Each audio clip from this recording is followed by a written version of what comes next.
Paes, também da UFMG, é professor aposentado do Departamento de Medicina Preventiva e Social da Faculdade de Medicina da UFMG, idealizador e fundador do projeto Manuelzão, que mobiliza a sociedade para a recuperação do ecossistema da bacia hidrográfica do Rio das Velhas, em Minas Gerais, uma subbacia da bacia do Rio São Francisco. Então, com a volta do peixe e a transformação da mentalidade cultural da população deste território. Tá a palavra. Tá certo. Bom, eu estou aprendendo muito aqui, viu aí?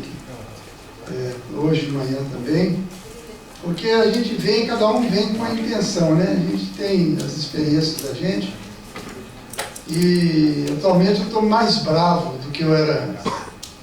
Porque você vai vendo as coisas acontecendo, você vai vendo as maracutaias, trabalho voluntário de milhares de pessoas durante 20, 30 anos, sendo traído por sacanagens aí, de políticas públicas, mentirosas, e você vai vendo o país sendo destruído, o meio ambiente. Então, assim, não dá para ficar o tempo todo, né? Então, tem um momento também de você ficar bravo, né? Então, eu vou pedir para ir passando aí, por favor. Aí meus contatos, viu, gente? Volta, por favor. Alguém quer entrar em contato? Eu gosto muito de ter contato, a pessoa pode... O meu site é melhor porque tem lá o telefone, tem as outras informações, né? Então, é meunome.com. A partir daí você tem acesso às outras questões. Pode passar. Pode passar. Isso é um mapa de Minas Gerais, em vermelho ali no centro, bem no centro, a bacia do Rio das Velhas. Belo Horizonte se situa ali.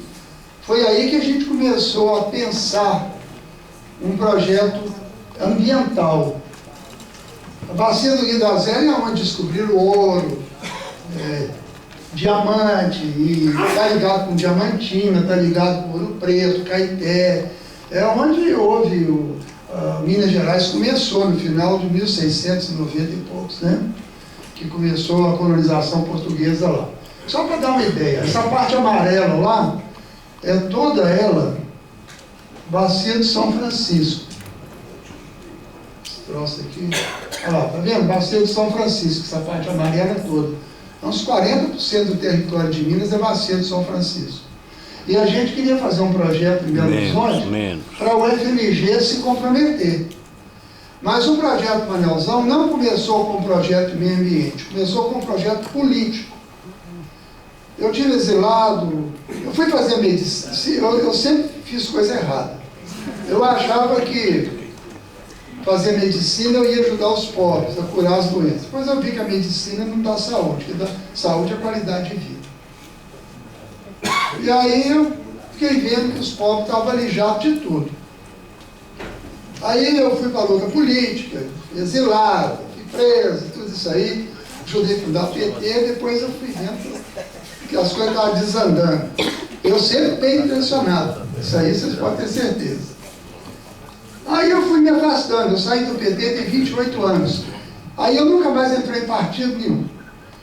Aí eu falei, eu tenho que fazer alguma coisa, porque eu não sei ficar sem fazer uma coisa.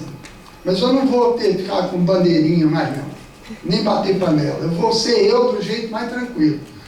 Aí eu comecei a imaginar o mundo, como eu chamo Apolo, eu falei, faz quanto que a nave Apolo está chegando na Terra, e lá de cima eu só via água e um pouquinho de terra.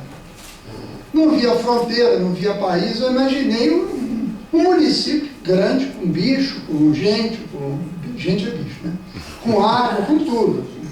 E a partir daí eu falei, eu vou imaginar um mundo para a gente construir, sem nada da minha herança cultural, mas sabendo que o essencial está na minha cabeça. Mas eu deletei tudo que eu tinha aprendido. Falei, eu vou começar a pensar do zero, entre aspas, porque não é zero. Aquilo que tem sentido fica. Aí eu comecei a idealizar o projeto Manuelzão. Foi numa agonia, numa depressão, frustrado. Eu falei, o mundo tem que ter jeito. Eu vou inventar um negócio internacional sem estar ligado à velha política. A política, para mim, hoje, ela está muito ligada a gente, sindicato, salário, uma visão antropocêntrica. A gente acha que o ser humano, tanto é que a pessoa acha que para melhorar o mundo tem que humanizar. Eu acho que para melhorar o mundo tem que canicizar. O cachorro é melhor do que nós. Pode não ter a nossa capacidade intelectual, mas o cachorro tem uma bondade tão grande, uma sensibilidade. Então, sim, humanizar o mundo significa fazer guerra, botar fogo na mata, arrebentar tudo, jogar água na tóxica. Eu não quero isso, não. Mas isso não é o que predomina no mundo. A agrofloresta, essas iniciativas boas, são coisas excepcionais, não é mesmo? São pessoas que fazem. O que a gente tem visto é uma destruição total, né? Desmatamento generalizado, não é mesmo? Então, as boas iniciativas, elas têm também que ser capazes de mudar a ordem mundial. Eu não vou resolver os problemas só na minha fazenda. A ordem mundial, comercial, o mercado financeiro internacional, os centros de fabricação de guerra, eu tenho que enfrentar isso. E é isso que a gente começou a desenvolver lá em Minas. Um projeto de poder para o mundo, para mudar, para tomar o poder dos bandidos. Então tem essa dimensão também macro, não é só a dimensão micro. E nós fizemos despoluição do Rio das Velhas, ia fazer navegação no Rio das Velhas, nós fizemos 1000 coisas e continuamos fazendo. Salvando lagoas marginais, tentando evitar que os fazendeiros tirassem a água delas. Mas tem uma dimensão também macroeconômica. Então, vamos passar, por favor. Eu vou ter que me acelerar. Aqui é a bacia de São Francisco, né? Pode passar. Vamos continuando. Isso é uma memória da caravana contra a transposição que nós fizemos em 2007, tivemos aqui na Bahia, tudo que é estado, né? Pode continuar. Isso aí foi Alagoas, eu acho. Pode continuar. Pode passar. Uma coisinha rápida. Tem duas visões de mundo, né? Basicamente nessa área. Tem a visão de mundo ecossistêmica, com sustentabilidade ecológica, é o trabalho que ele faz, é o que a gente quer. E tem a visão predatória, o mundo como depósito de material, o mundo como material de insumo. Tem gente que pensa na água como insumo. Inclusive, a nossa visão não pode estar subordinada à produção do jeito que é vista hoje. Antes de existir a produção humana, a economia, existia a economia natural ou ecológica, que já produzia comida para todos os animais do mundo, antes da existência do ser humano. Produzia alimentos, tinha água, a terra ia melhorando sua qualidade, tudo através do sol e da terra, sem ter gente nenhuma aqui. A ciência e a tecnologia, então, veio para piorar uma coisa que o mundo já fazia sozinho sem a gente. Tem alguma coisa errada nisso aí. Bom, o governo e os empresários constituem um conluio. Aí pode ser PSDB, PT, PMDB, qualquer coisa comunista, capitalista. Eles tendem a desenvolver força produtiva e produzir mercadorias e não tem a mínimo respeito, não entende a questão ecossistêmica, não entende. A questão ecossistêmica não é de domínio público ainda. Por exemplo, tem a Lei 6938 de 81, Sistema Nacional do Meio Ambiente, criado pela ditadura, pressionada pelo mundo, né? Que cuida do meio ambiente. E depois criaram a 9433 de 97, Sistema Nacional de Gestão de Recursos Hídricos, que cuida da água. Então, assim, a lei do Brasil separa a água de meio ambiente. Aqui são duas leis diferentes. Quando a gente foi fundar o Comitê de São Francisco, eu fui da fundação do comitê, eu procurei o ministro Zé Carlos Carvalho, na época era o Fernando Henrique, eu falei, nós estamos criando um monstro, que é o Comitê de São Francisco. O Comitê de São Francisco só tem cara preocupado com irrigação, com indústria e não pagar pela água que usa, eles não pagam. Eu vou mostrar isso. Então, eu propus, ele falou, o que faz? Eu falei, vamos fazer a carta de princípios do Comitê de São Francisco. Aí a carta do Comitê de São Francisco foi unir esses dois sistemas aqui com a Constituição de 88. Nós fizemos uma carta de princípio, tem 2, 3 páginas, juntando tudo isso aqui com a Constituição. Porque se a gente fosse fazer uma nova lei, não ia sair nunca. Então nós construímos uma carta de princípios utilizando a lei do meio ambiente, a lei das águas e a Constituição de 88.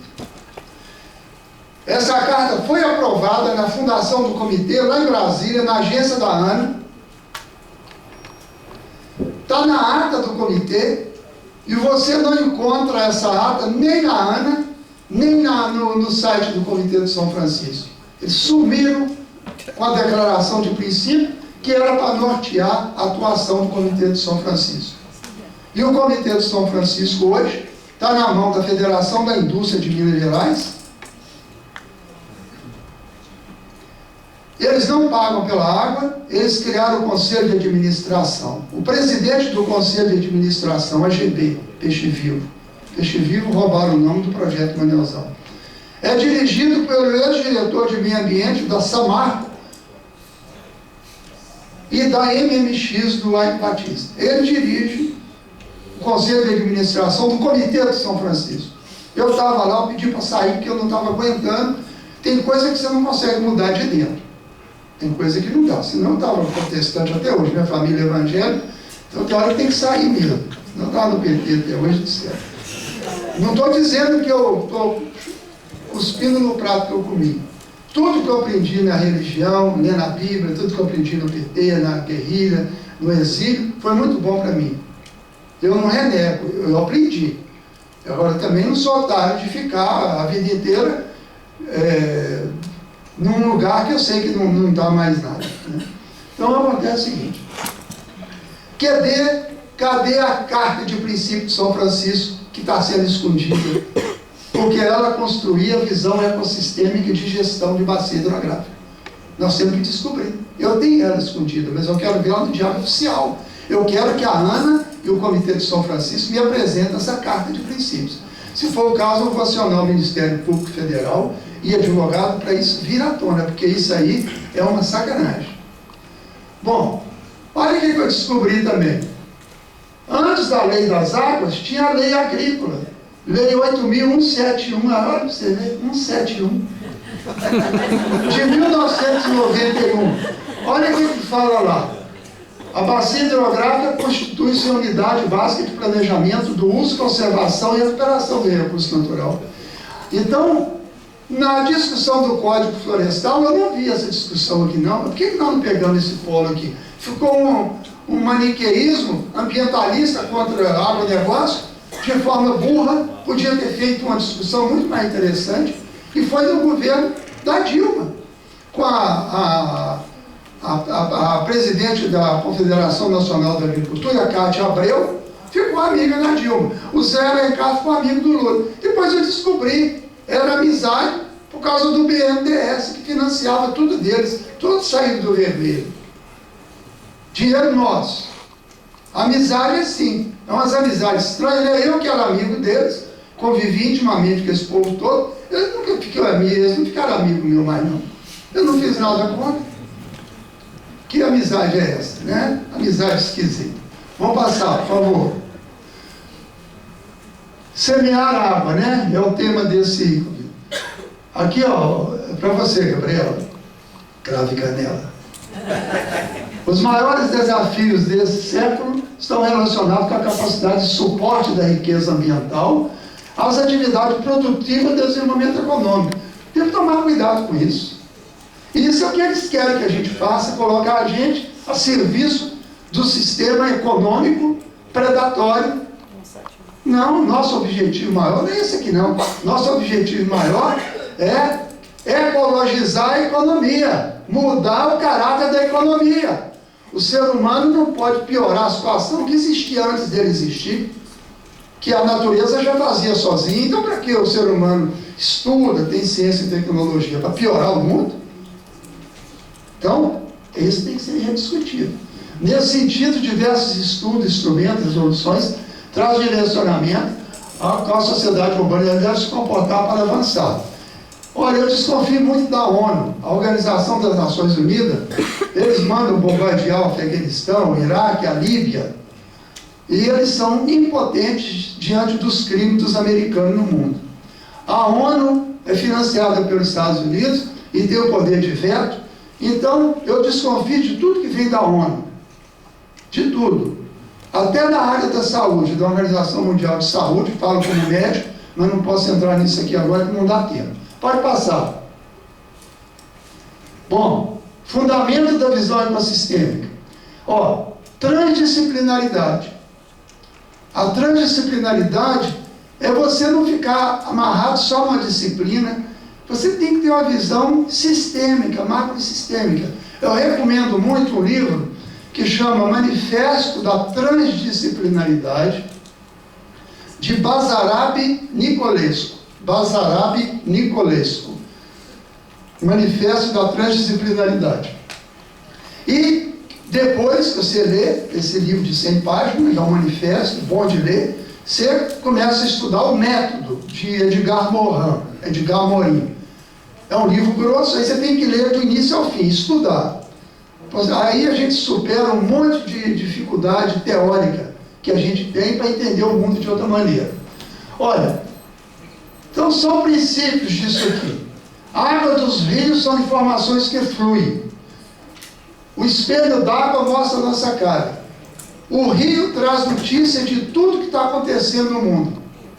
A bacia hidrográfica está refletida na água dos rios. Isso é uma questão de metodológica. Litodiversidade. A diferença de solo gera a biodiversidade. A biodiversidade dos ecossistemas da bacia. E a biodiversidade gera a diversidade cultural. O ser humano nasceu da litodiversidade, da biodiversidade, e nasceu e produz a diversidade cultural. O mundo não pode ser monocultura de eucalipto. O mundo tem que ser com ideias diferentes. Quanto mais pessoas estiver diferente, pensando diferente, cada um é diferente do outro, melhor o mundo. Visão macrosistêmica da realidade. E crítica e diagnóstico disjuntivo. Você faz uma análise de uma coisa, conclui, mas não vê em volta. Então, alguém falou aqui hoje de manhã, a maioria dos problemas de hoje foram soluções de ontem. As soluções de ontem criam problema. E soluções erradas hoje vão criar 1000 problemas para amanhã. Com isso aumenta imposto, você cada vez trabalha mais pagando imposto, mais obras, e aí o mundo vai ficando complexo, só que tem uma crise de gestão que chama colapso. O colapso de uma civilização, de uma empresa, de uma família, de um país, acontece no auge do desenvolvimento, por uma crise de gestão. Não há energia suficiente, intelectual, financeira, capacidade de gerir aquilo. Então há um colapso, que é uma coisa rápida. O Brasil, por exemplo, vive um pré-colapso. De uma hora para outra, buf! É o momento, então, de renascer na visão cíclica do tempo. O tempo não pode ser visto como questão linear e cíclica. De novos momentos virão para a gente mudar. Economia natural ou ecologia? Ela precedeu a economia política. Não pode ser pior do que a economia natural. Mas a economia natural ou ecológica, ela é o jardim do Éden, ela é a nossa referência. Nós temos que consultar e aprender com ela. Biomonitoramento como critério de avaliação do estado. O biomonitoramento com pássaros, dos peixes, de todos os sistemas ecológicos, ele permite você avaliar até a gestão de um governo. O governo é bom se os rios melhoram, se as matas melhoram, se voltam os passarinhos, se voltam os peixes, se o povo fica mais feliz. O biomonitoramento inclui o ser humano. O que é o ser humano? É um peixe fora d'água. O ser humano é um bicho, é um animal. Se o ser humano está estropiado, está se matando, está se drogando e está fudido, é a mesma coisa que os peixes estarem morrendo, os passarinhos estão morrendo. O ser humano é um indicador biológico de qualidade do mundo, de qualidade da política. É o mesmo princípio. Pode passar, por favor. Aqui nós estamos propondo a República Hidrográfica do Brasil. Isso é uma proposta política forte que eu estou trazendo aqui. Nós vamos lançar um manifesto brevemente, propondo a República Hidrográfica do Brasil como na União Federativa de Bacias Hidrográficas. Isso é um modelo a ser construído porque os estados brasileiros e os municípios vieram das capitanias hereditárias de 1532. As capitanias hereditárias cortaram as bacias hidrográficas e as montanhas e as tribos indígenas pela metade. Era incoerente. Eu não posso fazer gestão de água por município. Eu não posso fazer gestão meio ambiente municipal. A gestão tem que ser por bacia hidrográfica, pequena, grande, mas por bacia hidrográfica. A única forma de fazer a gestão coerente ecossistêmica do mundo é por bacia hidrográfica. Sem isso não tem jeito. Então aqui você tem, a grosso modo, a bacia amazônica. Então aqui você tem o rio Madeira, você tem o rio Tapajós, você tem outros rios. Então dá para você fazer subdivisões aqui por bacia hidrográfica. Você vai ter União Federativa de Bacias Hidrográficas. É uma nova divisão territorial do Brasil. Você tem aqui ó, o rio Tocantins, ó. É mais ou menos o estado de Goiás e tal. Tem uns que tem uma aproximação.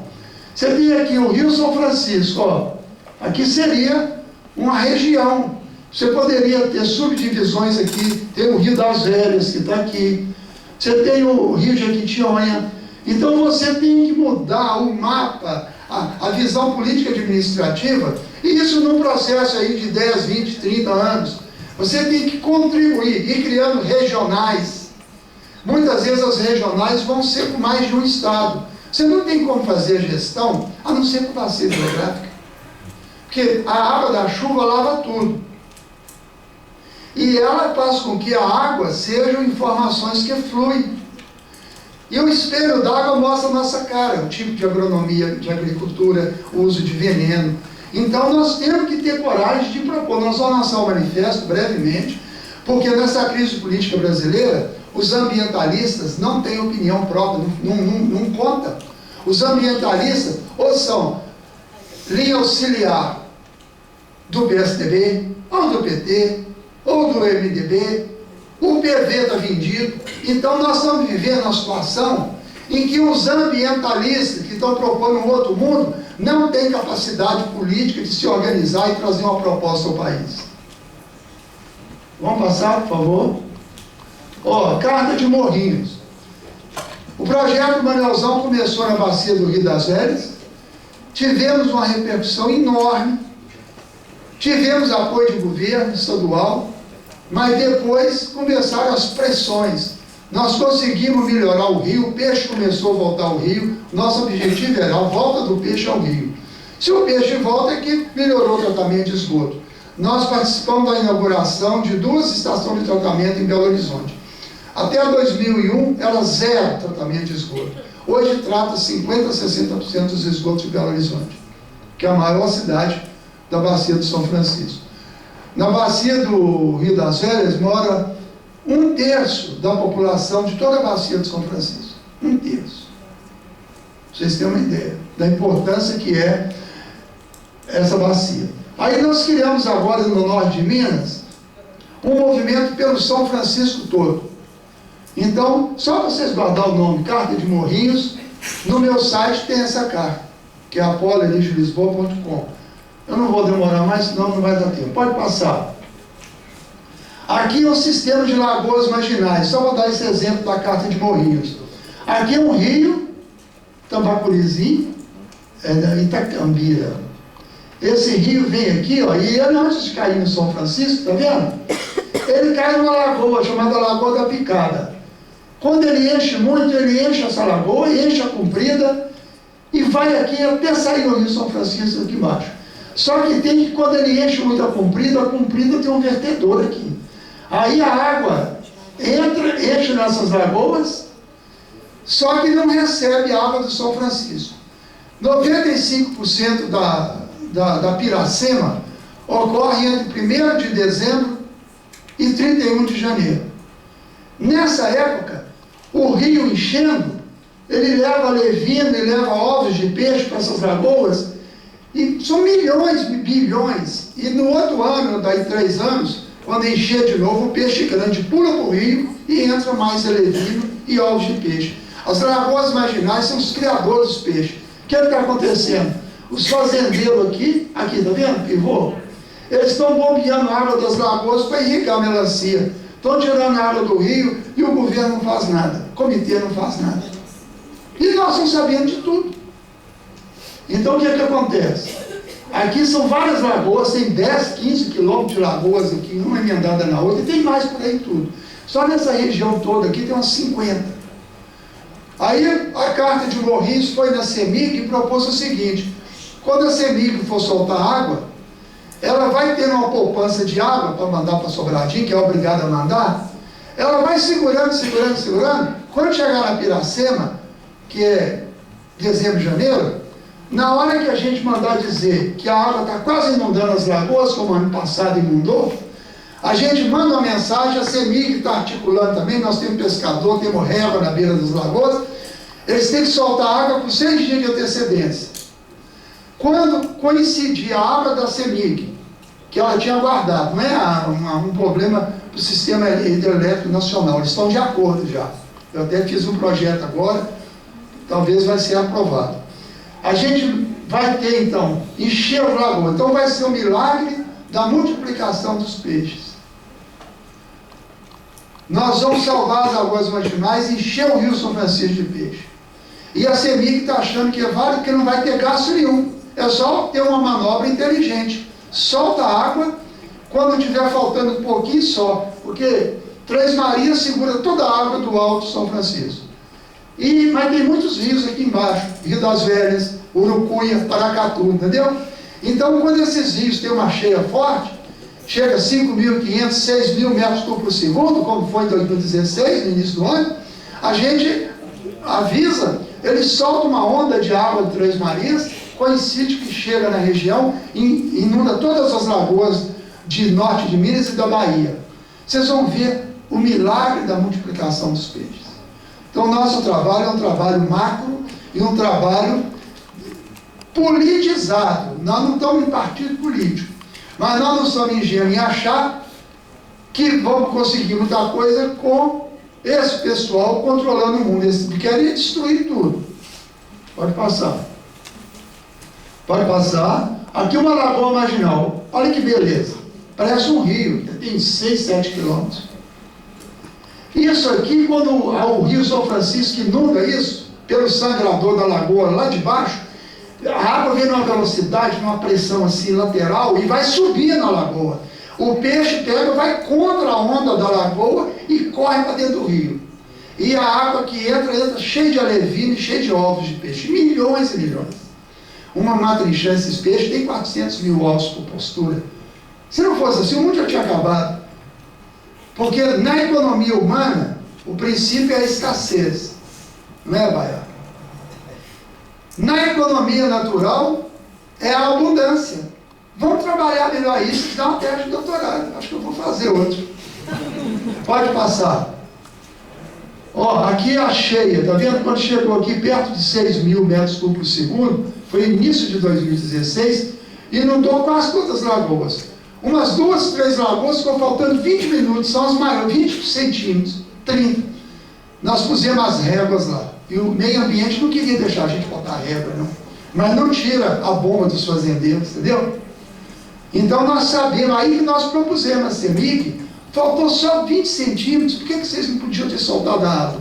Aí criamos agora, vai ter um sistema todo montado, o negócio está bem adiantado, é uma esperança para o Rio São Francisco de uma ação concreta que nós estamos fazendo, uma ação concreta. Pode passar. Está vendo isso aqui? É o sangradouro da Lagoa Comprida, os peixes grandão saindo fora e a água subindo para as lagoas, que fica aí 1 quilômetro aí para dentro, 2, levando ovos e pequenos peixinhos que vão criar na lagoa. Na lagoa é o lugar ideal para eles crescerem. Aí é cheio de pássaro come peixe, é uma abundância. Não tem sentido os fazendeiros chegar lá e drenar para poder plantar. Em 1975, eles criaram o Provárzea, foi um alemão fugido da guerra. Ele chegou em Minas e falou: nós temos que drenar os brejos e as lagoas marginais para aumentar a produção de cereais no Brasil. Destruíram mais inúmeras áreas úmidas, lagoas marginais, brejos. Arrasaram. Isso apoiado pela Secretaria de Agricultura de Minas Gerais e pelo Ministério da Agricultura. Procurem ver no Google, Provárzia, um desastre, pior que o Hitler. Pode passar. Porque chegou da Alemanha, eles acham que é bom, né? E no governo de Médici, né, que tinha origem alemã. Mas o pessoal alemão é inteligente. 75 era O japonês também tem família inteligente, então tá danado. na criação da criação, tá certo. Era gás. Bom, Bacia de São E o Francisco. povo disse que Olha, o governo militar foi... por que eles chamam o Rio São Francisco de Rio da Integração Nacional? A gente fala assim sem pensar. Eu fiquei pensando, por que os antigos falavam Rio da Integração Nacional? Percorre vários estados. É por causa da água. A maior parte da água do São Francisco, toda a água do São Francisco vem da chuva. Tem um escoamento superficial, que vai parar em Sobradinho, em Marias. Depois para a época da chuva, acabou. Mas tem um negócio que foi descoberto depois, que é os aquíferos são franciscanos.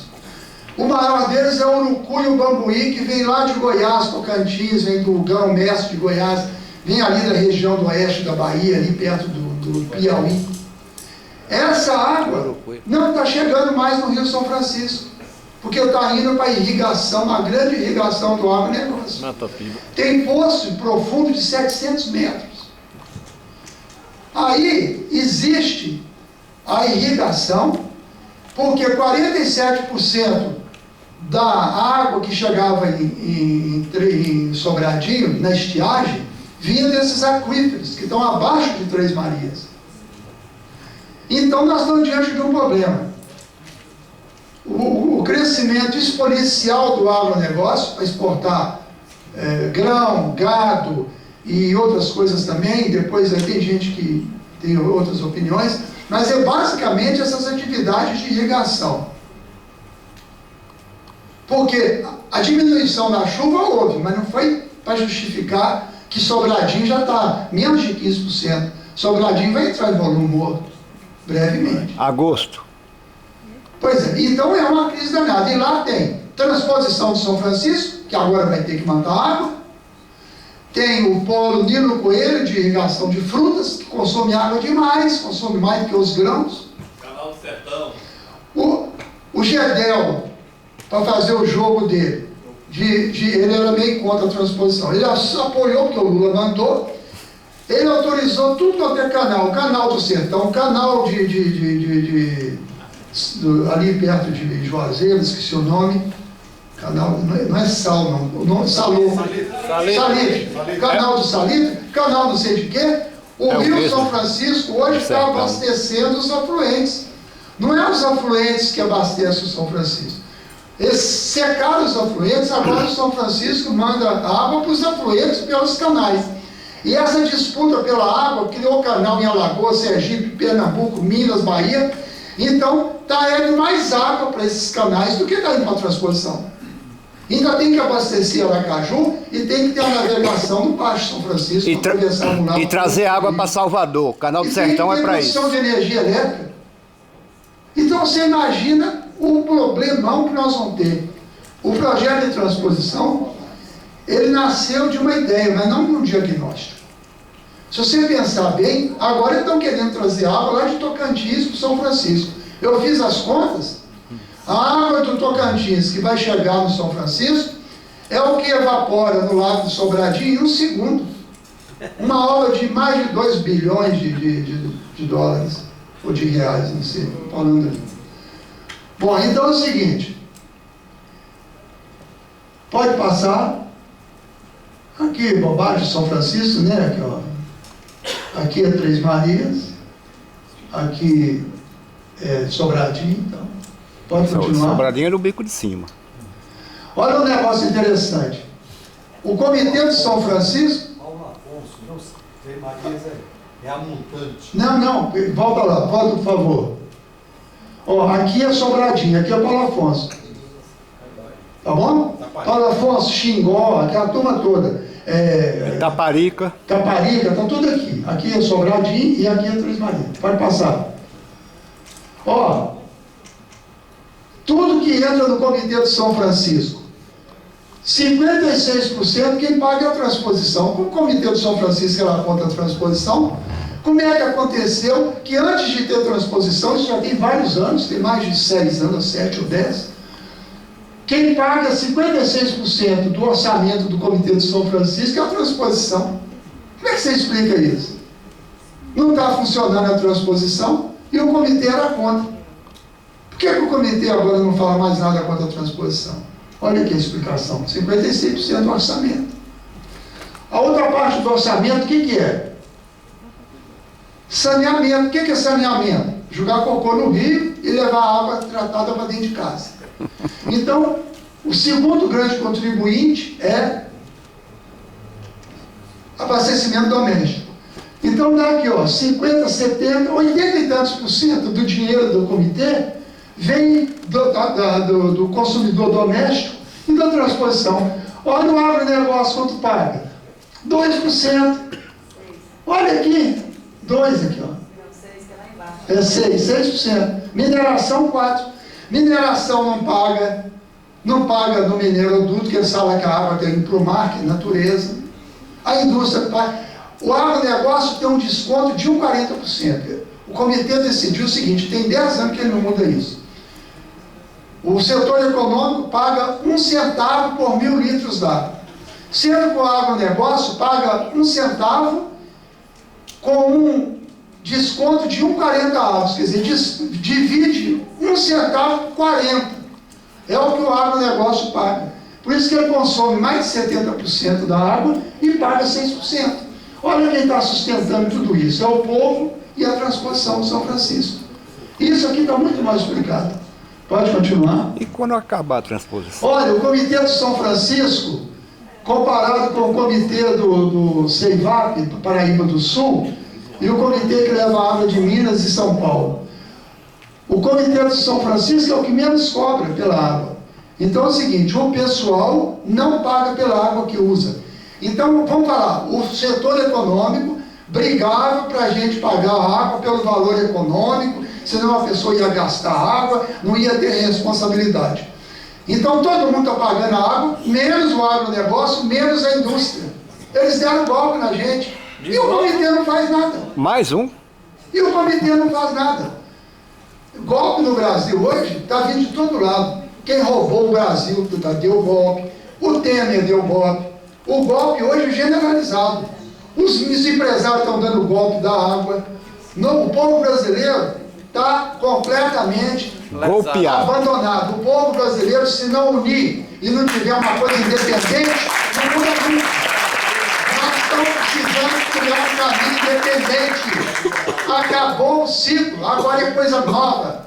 Senão nós vamos ficar fazendo papel de besta a vida inteira. Pode continuar, fazendo favor, rapidinho, que já está aqui. Eu não vou mexer nisso aqui não. Pode ir. Aqui seria a enchente ideal. Nós pegamos todas as enchentes de São Francisco. A enchente ideal é aquela de janeiro, dezembro de janeiro, que é a melhor para Piracema, porque coincide a cheia para Piracema. Se a cheia foi em março, desencontra da Piracema, entendeu? A cheia ideal é que vem a água cheia e a Piracema ao mesmo tempo. Tá? É mais ou menos dezembro e janeiro. Pode passar rapidinho. Ó, a culpa é do moço. Ah, peraí. Bacia de São... Não, pode passar. Bacia de São Francisco. Olha, a vazão do São Francisco, quando construíram a Sobradinho, eles olharam desde 1931 a média histórica, até quando construiu, que foi 73 a 79. Então tinha, sei lá, quase 50 anos. E calcularam que havia uma afluência de água Sobradinho entre 2.750 e 2.800 metros cúbicos, chegando em Sobradinho. Então, Sobradinho podia mandar para o mar, e para a Chesf, 1.850 metros cúbicos, 100% de segurança. Hoje não está conseguindo mandar 500. Sobre a Chesf não está funcionando direito. E ela esvaziou quando o governo autorizou a produção a pleno vapor de Sobradinho para mandar energia para São Paulo, para o Centro-Sul. Então, não tem mais, o Sobradinho não tem mais a água que estava chegando. Choveu pouco, mas o principal argumento eu já falei, é a grande irrigação que não está deixando chegar água pelos aquíferos. Isso tem outros trabalhos que eu não posso mostrar aqui agora, que é tudo escrito aqui. Pode passar, eu vou encerrando rapidinho, passa, por favor. Eu não vou ficar aqui mais, pode passar. Projeto doador. O governo de Tocantins, em 2000, espertamente, sabendo que o Nordeste tem a maioria dos deputados, propôs mandar água para São Francisco, que é aquilo tanto que vai chegar, que seria o que evapora em Sobradinho. Sobradinho evapora 250 metros cúbicos por segundo de água. 200 metros cúbicos por segundo. Então, mas antes de a água chegar, eles iam construir vários bombeamentos e tal, e o canal teria 130 quilômetros. E não era do Tocantins, do afluente do Tocantins. Aí, se o afluente seca, ia buscar lá no outro Tocantins. É a indústria de transposições para as empreiteiras. Então, o que é que acontece? Esse projeto aqui é um absurdo. Nós temos todos os documentos e estudos provando que levar a água do Tocantins e São Francisco é coisa de escroque. Não dá tempo de eu aprofundar, pode continuar. O Tocantins tem uma vazão grande, só que tem que não é desses Tocantins pequeno nem do Araguaia. Eles vão tirar de um afluente que não tem condição. E o povo, eu já vi no jornal, o povo de Tocantins está brigando por falta d'água. A crise hídrica no Brasil é pela má gestão das águas. Não é alguém chuta. Nós não estamos fazendo a gestão correta. Os comitês de bacia, infelizmente, não estão valendo para nada. Para nada. Nós não podemos aceitar esse modelo que os empresários controlam os comitês de bacia junto com os governos. A sociedade civil está fazendo papel de trouxa. Está se omitindo. E está sendo cúmplice. É assim mesmo. Disso aí. Pode passar, por favor. O Rios entrega o Brasil. Essa questão, aqui é um início, resumo do manifesto que nós vamos soltar, é baseado naquela ideia. O Rio da Integração Nacional existia porque a água dele garantia o povo do Piauí, que o Piauí está na pontinha dele, já chega na bacia de São Francisco. São Francisco vai em 7 unidades da federação, inclusive o Distrito Federal, vai lá para o lado da Serra da Mantiqueira, para o lado de São Paulo, Minas Gerais, Goiás, Pernambuco, Alagoas, Sergipe, Bahia. 95% da água e do território de São Francisco está entre Minas e Bahia. É 90% a 95%. Então, Bahia e Minas precisam se unir pelo São Francisco. O São Francisco, ele segura o Brasil todo. E agora está provado, grande parte da água dele vem do Cerrado, lá de Goiás, lá de Tocantins, lá daquela região. Então, se faltar água no Brasil, o Brasil desintegra, porque quando não tem um rio da integração nacional, tem o rio da desintegração nacional. E a desintegração nacional vai julgar um estado contra o outro. Paraíba do Sul está desintegrado, ou então um filete de água, eu passei lá um dia desse, parece um córrego urbano. Paraíba do Sul. Eu estava vindo para o Rio de Janeiro, passei numa ponte lá. O Rio de Jequitinhonha está morrendo. Os rios do Brasil todos estão morrendo. O Rio Doce morreu, né? Um país não sobrevive sem seus rios. Ainda mais o Brasil, que tem 12 a 18% da água doce do mundo. Então, a questão ambiental não é uma questão secundária, não é uma cereja do bolo, não é uma sobremesa. A gestão ambiental, o eixo dela é a água, não são as emissões. Quem criou essa história do clima e das emissões foi o Al Gore, vice-presidente dos Estados Unidos. Você acha que ele ia fazer isso à toa? Você acha que ele é trouxa? Trouxas somos nós, que o movimento ambientalista está seguindo a linha do Al Gore, está apoiando essas reuniões da ONU e dizendo que as emissões, o que une o mundo, o que reconstrói o meio ambiente, são as águas. A agenda do carbono, do metano, das emissões, tem que estar na agenda, mas não liderar a agenda. Eles estão vendendo crédito de carbono para plantar mata homogênea aqui, estão desmatando o cerrado para plantar eucalipto, plantar soja, plantar cana, mas aumentando a produção de automóvel, estão fazendo tudo ao contrário. Eles querem essa ideia do clima e das emissões, tirando a água do eixo principal da questão ambiental, é para poder vender uma ideia política de defesa do meio ambiente, sem dar o mínimo para a biodiversidade. A proposta do Al Gore, que está sendo assumida pela militância ingênua ambiental, ela acaba com a biodiversidade, ela não muda o modelo de produção e consumo do mundo e quer resolver o problema ambiental, como se a questão ambiental fosse uma questão de química de carbono. É muito trouxa aceitar um troço desse.